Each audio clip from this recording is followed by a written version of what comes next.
Hey Roman, What do you want?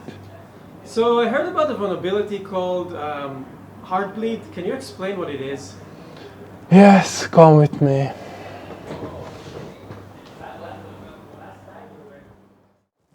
Okay, so SSL stands for Socket Security Level.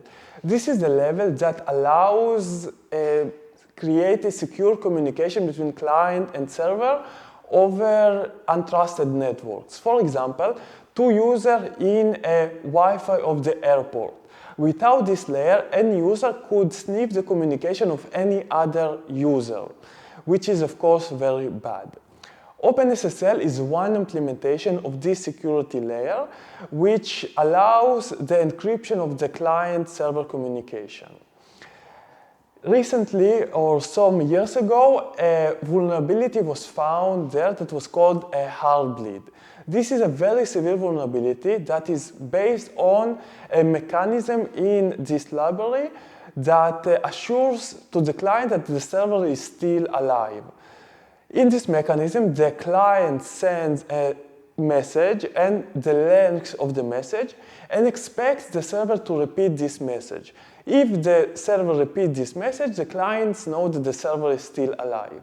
So for example, the user will send the message pizza and the 5, which is the length of the message, and the server will repeat this message. But the problem was that the length of the message was not validated to the message itself. So a malicious user could send the message hamburger and 2000. The server will repeat hamburger and almost 2000 bytes of private memory from the server. This memory may contain important cryptographic assets, such as private keys and passwords, and a remote attacker could use this information to conduct a cybersecurity attack. It is very important to understand what open source packages you are using in your firmware, and recently it was discovered that a big manufacturer used outdated OpenSSL version in a lot of different devices, and those versions had a lot of already discovered vulnerabilities. So it's very important to understand what are the packages and versions you are using and what vulnerability you are vulnerable to. Got it. Thanks.